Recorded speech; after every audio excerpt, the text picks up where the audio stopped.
भू आधार बनवाने से क्या फायदा होगा और नहीं बनवाने से क्या नुकसान होगा। अगर आपके पास 2 कट्ठा 4 कट्ठा या 1 एकड़ 2 एकड़, चाहे शहर में हो या गांव की जमीन हो, सभी का भू आधार जरूरी है और सरकार के द्वारा इसको बनाया जाएगा। अगर बनाया जाता है तो क्या फायदा होगा और नहीं बनाया जाता है तो क्या नुकसान होगा, इसको हम बताएंगे। अगर आपके पास जमीन है तो इसको आप जरूर देखिए और इस वीडियो को ज्यादा से ज्यादा लोगों तक शेयर कीजिए, क्योंकि ज्यादा से ज्यादा लोगों तक यह वीडियो पहुंचे ताकि उनको फायदा हो।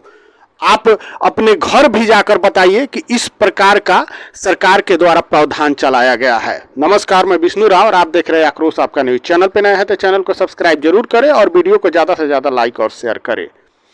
भू आधार, अभी जो बजट पास हुआ है उसमें निर्मला सीतारमण जो वित्त मंत्री है उनके द्वारा एक प्रावधान लाया गया है भू आधार बनाने का। जो पहले था तो जो नागरिक यहाँ भारत में निवास करते हैं उनका आधार कार्ड बना था, लेकिन अभी जो है भू आधार यानी जमीन जो है उसका भी आधार कार्ड बनाया जाएगा। अब आपका जमीन का डेटा जो है आपके आधार के द्वारा देखा जा सकेगा। पूरे जमीन का ब्यौरा जो है आधार से लिंक किया जाएगा, जोड़ा जाएगा। क्या है आखिर इससे क्या फायदा होने वाला है और नहीं जुड़ने पर, नहीं बनवाने पर क्या नुकसान हो सकता है। आप इसको कहीं ना कहीं ज्यादा लोगों तक पहुंचाइए इस बात को, इसको ज्यादा से ज्यादा इस वीडियो को शेयर कीजिए ताकि ज्यादा लोगों को इस बात से फायदा पहुंचे। अब इस आखिर भू आधार क्यों लागू किया गया, सरकार आखिर भू आधार को लाने का सरकार का क्या कारण रहा।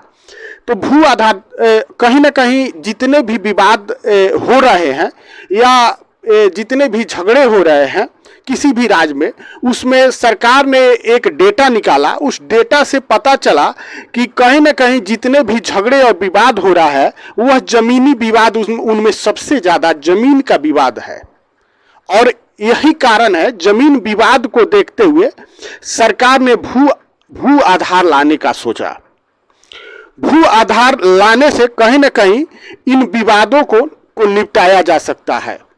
जमीन से जो जुड़े झगड़े होते हैं ये खत्म हो जाएंगे जब भू आधार लागू होगा, भू आधार आएगा।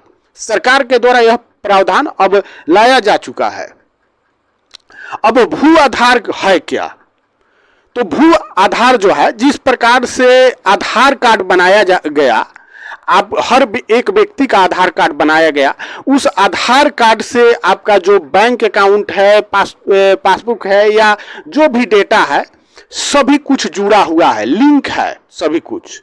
जो आपका वोटर आईडी है या जितने भी आपके पेपर्स है, आपका पैन कार्ड है, सब कुछ जो है आधार कार्ड से लिंक है। इस पर सब कुछ आपका ब्यौरा देखा जा सकता है। आप कहाँ के रहने वाले हैं, आपकी उम्र कितनी है, आप किसके जो है बेटे हैं, आपके पिता कौन है, सब कुछ देखा जा सकता है।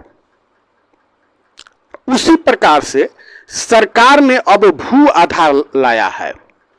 ऐसे तो वो ऑनलाइन जो है पहले से ही सरकार ने जो जमीनी कारोबार है उसको ऑनलाइन कर दिया था, लेकिन फिर भी जैसे जमीन कोई बेचने जाता है या कोई लिखाने जाता है तो उसमें खतियान या 50 प्रकार की जो पेपर है उसको लोग तलाशने लगते हैं, ढूंढने लगते हैं कि आखिर ये जमीन इनके नाम से है या नहीं है, इसकी तहकीकात करने लगते हैं। और 50 ठो इसमें जो है झमेले बढ़ जाते हैं। इसी को देखते हुए भू आधार को लाया गया है। अब भू आधार जो है, भू आधार से आपका जो जितना भी जमीन होगा उसको जोड़ दिया जाएगा। लेकिन जमीन कैसे जोड़ा जाएगा, तो जमीन आपके नाम से, जिसके नाम से रहेगा उसी के नाम से आधार कार्ड में जुड़ेगा। मान लीजिए कि आपके पिताजी हैं, उनके नाम पर जमीन है तो उसको भू आधार से उनके नाम से जोड़ा जा सकता है। आप उनके बेटे हैं तो आपके नाम पर अगर जमीन होगा तो उसको भू आधार कार्ड से जोड़ा जा सकेगा। लेकिन आपके दादाजी के नाम से है या आपके पिताजी की मृत्यु हो जाती है या आपके दादाजी की मृत्यु हो गई है और जमीन आपके नाम पर नहीं आया है, फिर क्या होगा? तो फिर अगर आपके नाम पर जमीन नहीं आया होगा तो वो उसको भू आधार से नहीं जोड़ा जा सकेगा, यानी उसका आधार भू आधार कार्ड जो है नहीं बनाया जा सकेगा। फिर बहुत बड़ा जो है झमेला खड़ा हो जाएगा। इसलिए भू आधार कार्ड बनाने से पहले जितनी भी जमीनें हैं उसको अपने नाम से या अपने पिताजी अगर जिंदा है उनके नाम से आप लोग जरूर कर ले, ताकि भू आधार कार्ड जब बने तो उसमें जोड़ा जा सके। भू आधार कार्ड जो है सामान्य रूप से वैसा ही आधार कार्ड होगा जिस प्रकार से आप आधार कार्ड हर एक व्यक्ति का बनाया गया है, उसी प्रकार का आधार कार्ड होगा जो स्क्रीन पर आप देख रहे हैं। लेकिन इस आधार कार्ड में जो आम आदमी का बनाया गया है हर एक व्यक्ति का, उसमें 12 अंक होते हैं।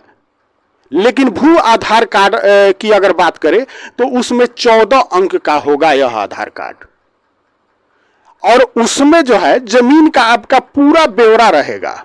अगर किसी जमीन को कोई व्यक्ति बेचने जाता है, जब उसका भू आधार कार्ड बन जाएगा तो बेचने जाता है तो उसको कहीं भी दौड़ने की जरूरत नहीं होगी, उसको कुछ भी करने की जरूरत नहीं होगी। सीधे तौर पर वो अपना जो आधार कार्ड है उसको लेकर जाएगा, उसमें एक चिप लगा होगा या स्कैनर उसमें लगा होता है, जो QR कोड होता है वो लगा होता है। जैसे ही स्कैन किया जाएगा पूरा ब्यौरा दिखाने लगेगा कि इनके नाम पे कितना जमीन है, 2 कट्ठा 4 कट्ठा 10 कट्ठा बीघा या एकड़, जितना भी जमीन है आपका शहर में है देहात में है जहां भी है सब दिखाने लगेगा। अब उसी के आधार पर जमीन जो है बेचा जा सकेगा। जैसे ही वो बिक्री होगा जमीन, उतना जमीन उसमें से कट के जो खरीदार होगा उसके भू आधार कार्ड से जुड़ जाएगा। बिल्कुल ही आसान प्रक्रिया रहेगा। और अब मार झगड़े इसलिए खत्म हो जाएंगे कि बहुत समय से जो है हिस्सेदारी का जो है फैसला नहीं हो पाया है, लटके हुए हैं मामले। लोग जो है आपस में जो एक तरह से देखा जाए तो इन मामलों को फंसा कर रखते हैं। लेकिन अब जो है भू आधार कार्ड बनाने के लिए इन मामलों को सुलझाया जाएगा। अपने हिस्सेदारी को जो है एक दूसरे में बांटा जाएगा, क्योंकि हर किसी को भू आधार कार्ड बनवाना है। अब मान लीजिए आपके दादाजी मर चुके हैं, उनके नाम पे जमीन है, उनके दादाजी के जो पीछे के पूर्वज हैं उनके नाम से जमीन है, लेकिन हिस्से में किसी और के पड़ गए, उसको भी आपको अपने नाम पे कराना होगा अगर भू आधार कार्ड से जोड़ना है तो कहीं ना कहीं भू आधार कार्ड जो है सरकार ने एक बहुत बड़ा जो है स्कीम, एक बहुत बड़ा पहल लेकर आया है। और भू आधार कार्ड के बाद लगभग जो है जमीनी विवाद जो है खत्म हो जाएगा। इसीलिए सरकार ने अभी तक जो है जमीनी विवाद को खत्म करने के लिए कोई ठोस जो है उस तरह का नियम नहीं था। इसलिए सरकार ने जो है भू आधार कार्ड लाया है। भू आधार कार्ड जो है अब की बार जो बजट पेश हुआ उसमें इसको पेश किया गया था, और ये भू आधार कार्ड का बनाने का प्रक्रिया भी बहुत जल्द शुरू होने वाला है। बाकी इस पर आपकी क्या राय है कि भू आधार कार्ड से कितना आपको फायदा होगा और कितना नुकसान होगा? तो नुकसान की अगर बात करें तो नुकसान यह होगा कि अगर भू आधार कार्ड से आप जमीन अपना नहीं जोड़ पाते हैं, भू आधार कार्ड नहीं बनवाते हैं, वैसे ही छोड़ देते हैं जैसे पूर्वजों के नाम पे जमीन पड़ा हुआ है, तो आप उस जमीन को बेच नहीं पाइएगा, क्योंकि आपका मालिकाना हक नहीं होगा। भले ही वह जमीन आपका है, आपका जमीन उस जिस तरह का था उसी तरह से पड़ा हुआ रहेगा, लेकिन आप उसको जो है बेच नहीं पाइएगा जब तक भू आधार कार्ड नहीं बनेगा।